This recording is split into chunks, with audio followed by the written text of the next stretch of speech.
So a common question we were always asked, why don't we just renounce our American citizenship and become German citizens? Not gonna lie, on some level, it would make our lives a little bit easier. For sure, yeah.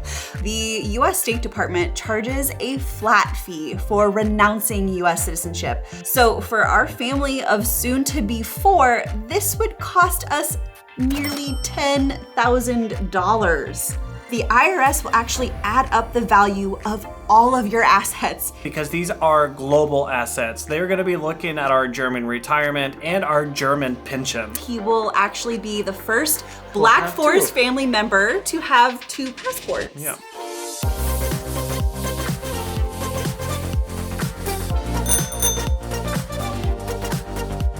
Hi guys, welcome back to our channel. If you're new here, my name's Ashton. My name's Jonathan. And along with our son Jack, we're the Black Forest family. Now, we're gonna be doing something a little bit different in today's video because we've been fielding a lot of questions recently in the comment section, essentially asking us where we're at with our dual German citizenship journey, what's going on with current regulations, if we're going to give up our American citizenship altogether. And yeah, just sort of feels like an update in this category is a bit long overdue. Yeah, so I think I'll just get started here with my citizenship by ancestry. We've talked about this in some previous videos. So basically, my great-grandfather was a German citizen and he immigrated towards the United States. And technically, that would qualify me as a descendant of a German relative, which means by ancestry, I can obtain German citizenship. Because it happened within 2 generations. Correct. Within 2 generations. So that means that I can become a German citizen with dual citizenship in both the United States and Germany. I looked as hard as I could. I reached out to a law firm, actually, and they recommended I reach out to the German embassy in the United States near to where he was. And then they told me to reach out to the German archives, and basically... Yeah. I could find nothing. Even in the German archives in Berlin right now, like everything's been digitized and there's nothing there. And I've been told also by multiple other people, it's like finding a needle in a haystack, and that needle may not even be there because most people who immigrated towards the United States back then, you know, they didn't maintain their German citizenship, which is something important to point out. Like that's basically the form I needed was to show that my relative applied to continue their German citizenship, because if they don't do that, then it's lost, it expires, therefore that disqualifies me completely. Yeah, and I think if I remember correctly too, he would have had to have like filed this particular form with the German embassy in the US every 10 years. Yes. Right. And so like Jonathan was mentioning, this was a step that the vast majority of German American immigrants never took. I think the statistic she even gave in your email was like 99% of those who came from Germany to the United States never filed this form. And then even if they did file the form, good luck finding it, because so much of this stuff was lost. It doesn't even exist. So unfortunately, I think for me, this path is completely cut off. Yeah, kind of dead at this point. Which is a little bit of a bummer, but I mean, I tried. Yeah. So. But I think that actually is a pretty good transition to the next bit of all of this, which is that dual citizenship may actually still be in the cards for us because of a new legislation that is about to be debated on and voted on by the German parliament. Yeah, something we actually talked about in a previous video, and it is continuing to move forward. There are a lot of news articles about it, and for immigrants like us here in Germany, it is a pretty exciting opportunity. But the short gist of things is that if you don't have a parent who is a German citizen, or you don't come from an EU country, dual citizenship is generally out of the cards for you. Of course, there will always be like certain loopholes, but for like American citizens, Australian citizens, Canadian citizens, basically the group that we fall into, we would have to essentially give up our American citizenship if we wanted to gain German citizenship. Correct. However, that's interestingly about to change. The draft law that should be hopefully voted on sometime in June would essentially allow people to apply for dual citizenship after just 5 years of residence in Germany. Currently, that stands at 8 years. But it also says that those who have made a particular effort to integrate, such as becoming proficient in German, doing volunteer work, or performing well in school, can actually have that accelerated up to 3 years. And the bill's sponsors say that it's really the most important feature of this entire bill is lifting the ban on dual citizenship for people from non-EU countries. Because as they say, quote, a lot of people in Germany have hybrid identities, and our laws need to reflect that. The idea that you only have one homeland is completely outdated. And really, this notion of hybrid identities fits us absolutely perfectly. We live here in Germany as American citizens. We own a house. Yeah. We have a child here who is growing up to be a German citizen. Soon to be two. Soon to be two. There's Yeah. another one cooking in here. And yeah, like German culture is really just becoming a bigger part of our lives. Yeah, and I really feel like we've talked about this sort of informally before, but the longer we live in Germany, it's a slow process, but like this becomes home to us just as much as I feel like America is still our home. Yeah, we'll never be able to shake the fact that we're Americans, right?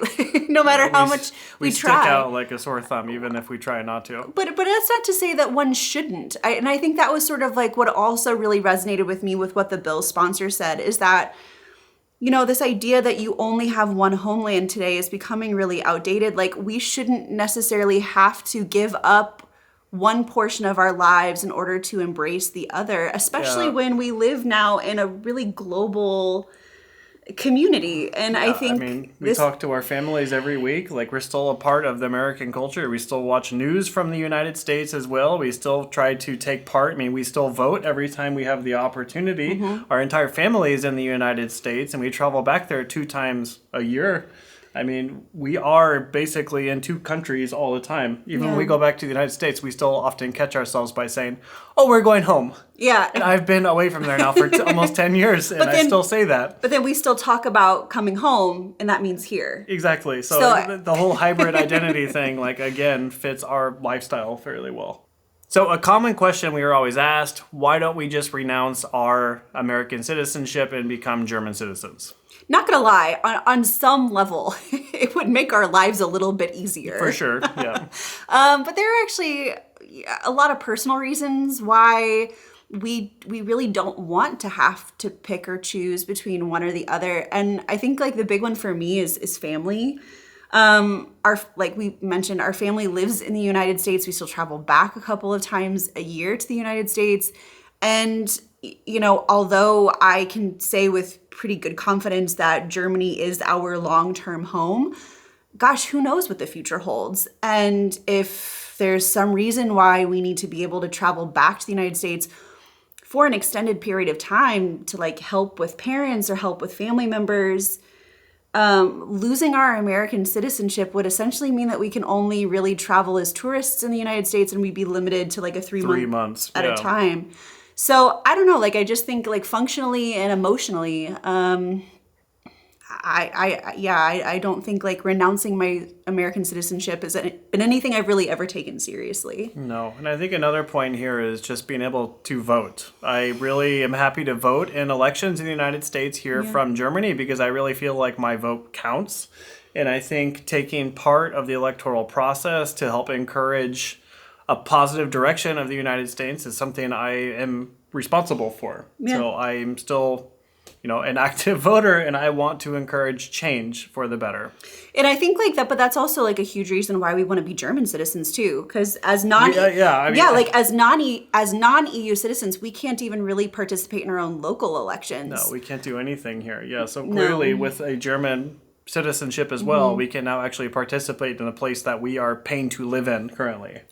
Okay, so very briefly, we also wanted just to kind of clear up something that we've noticed to be a pretty common misconception about American expats and immigrants who live and work abroad. And that's that we have to pay taxes in two countries. Generally speaking, for the vast majority of us, that's not the case. There is something called the foreign earned income tax exclusion, which essentially means that if you earn below a particular threshold, you only have to pay taxes in the country in which you reside. Exactly. So you are correct that we do still have to file taxes in the United States, and the United States is only one of two countries in the entire world where citizens have to file taxes when living abroad. We don't pay any taxes there. We pay all of our taxes in Germany where we live. But again, I just feel like there's maybe just like a misconception that like filing taxes does not necessarily equate to paying taxes. You're filing paperwork. But we do still have to pay somebody to file the paperwork, which is definitely annoying. But, to be completely honest, I would be remiss if I didn't also say that there are also certain financial disincentives why one wouldn't want to give up an American citizenship. And it can be quite painful for some people, I think. Yeah, so that's actually a good transition, I think, to the next section. What in the world is an exit tax? So, technically speaking, the U.S. State Department charges a flat fee for renouncing U.S. citizenship, which is currently $2,350 per person. So for our family of soon to be 4, this would cost us nearly $10,000. But it does not end there. Depending on your tax status, you may actually qualify for one of the American things called an exit tax. The U.S. exit tax is a tax on your worldwide assets. The tax applies to all property that you own on the date of renunciation, as well as any assets that have accrued since then. But here's the thing, not all Americans who renounce their citizenship have to pay this exit tax. Generally, there are like 3 big categories, and if you fit into just one of them, you have to pay it. And to be completely honest, we are not immigration, or tax lawyers, and we have no business providing someone with legal advice. But if you would like to learn more from somebody who is an expert in this field, I'll put a couple of resources down below where you can click to learn more. However, for the purposes of just giving an example of what this could potentially look like, I'll give you a hypothetical scenario here. So one such exemption is if your personal net worth exceeds $2 million when you renounce your citizenship. In this case, you would be considered a quote-unquote covered expatriate. And yes, don't get me wrong, $2 million is a lot of money. And I would wager that the vast majority of you who are watching our video, including us, we don't just have $2 million. I wish I did. Sitting in a bank account. However, it really should be noted that the IRS, the Internal Revenue Service, goes to considerable lengths to assessing what your net worth is, because that $2 million is worldwide net worth, and that's where things get interesting. So to calculate your net worth, the IRS will actually add up the value of all of your assets, including unrealized capital gains, and just treat them as if you sold them on the day of expatriation. In almost all cases, the value of that asset will be determined by the current fair market value. So that would mean that we would have to have a full assessment done of everything we own, including our home, our car, our business. Yeah, and this math can get complicated fast because these are global assets. They're going to be looking at our German retirement and our German pension. Yeah, and I really do feel like whenever I read into this at any length, it does seem like the IRS makes this intentionally complicated.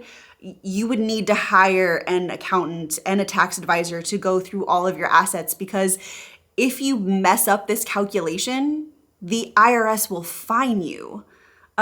So again, like they don't necessarily want you to leave. They want to make sure that they kind of squeeze everything they can out of you before you go. Either then or the rest of your life, I guess. One or the other. But there are some loopholes where you can avoid this exit tax, and we'll talk about those here briefly. Section 12 of the Nationality Act. One aim of German nationality law is to avoid creating multiple nationality through citizenship as far as possible. However, there are exceptions for cases of special hardship. From what we understand, this exception is given if by renouncing your citizenship, it would lead to a strain on your finances, loss of resources such as properties or possessions, loss of income, etc. However, I couldn't find anything online that really defined what a financial hardship really is. I would presume, being that it's Germany, that there are like very specific parameters to what qualifies and doesn't qualify. There's probably a whole formula that they go through. But yeah, technically speaking, there might still be a way to get around it. I have no idea what that exactly is. Okay, last but not least, and what I think is actually kind of a funny part of this video, is that our unborn child is actually going to be the first German citizen in our family. And you know, although this law is probably going to go through this June, and we are both definitely going to be applying for it. Mm-hmm. Yeah, our little guy here actually will just get it already. Yeah, he's gonna beat all of us to the punch, which I feel like is kind of funny. Many of you have asked before, also in the comment section, does Jack have German citizenship?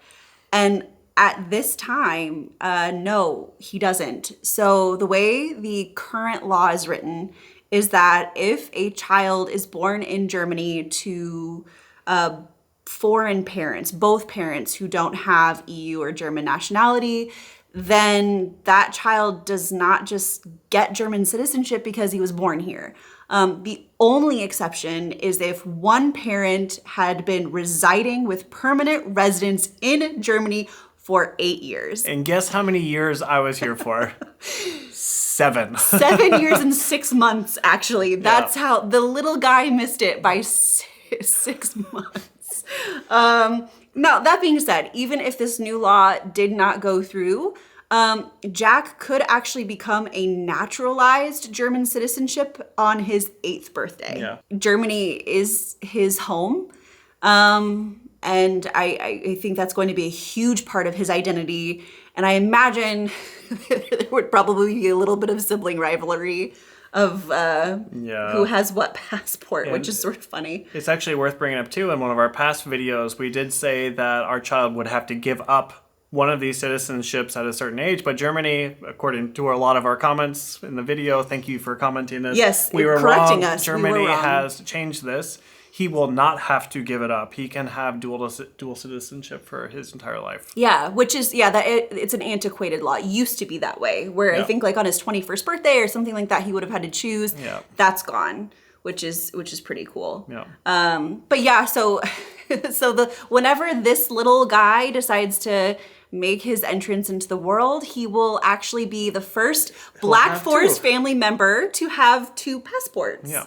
So yeah, pretty cool. But you know, speaking about children, ours will have German citizenship, and that's another reason for us wanting to have dual citizenship, because who knows what's going to happen in the future if for some reason, you know, we have to go back to the United States and our children are here in Germany. Yeah. I mean, we want to have the same citizenship as them so we can still have the same opportunity to come back here again afterwards if we need to. Yeah, and you know, when you really think about just the trajectory of one's life, right now the majority of our family members are in the United States, right? But 20, 30 years from now, when our kids have kids and we have grandkids someday, which is wild to think about. I know, but you know, the trajectory, the growth in our family tree may very well happen in Germany. And being German citizens and having the ability to be fully citizens and to live here fully and everything that means, I think is a huge driver for us to really want to have dual citizenship for sure. Yeah. But you know, guys, this is just sort of was meant to be an update to give you a little look into what this process is like and what are some of the things that we're thinking about? What are some of the things that are weighing on our hearts? Yeah, and like we've been paying a lot of attention to this thing that's going to be happening in June where they're going to be voting on it. We've had a lot of comments and we've had a lot of emails. Yeah. We've had a lot of Instagram messages asking, do you have an update on what's going on? So this is basically that, yes, there is something going on, and we do have some links down in the description below of some articles you can read if you want to get caught up on what's happening. But Yeah. And once we know more, we will for sure be updating you. Yeah, rest assured, we will let you know as soon as we know anything with definite answers. Yeah, it's a big deal in Germany. Yeah, absolutely. And honestly, guys, if you're somebody who holds dual citizenship, or even if you're just a German citizen who has thoughts and feelings about this expansion of dual citizenship, we'd love to hear from you guys down in the comment section below. Yeah, what do you think about it? Do you like this law? Do you like the expansion? Do you think it's going to be good for Germany long term or not? Let us know. Yeah, absolutely. And as always, if you enjoyed what you saw today, be sure to hit that thumbs up button. And for more content from the Black Forest family, hit that subscribe button. So we'll see you next Sunday. Ciao. Okay, so we'll see you next Sunday. Ciao. Tschüss.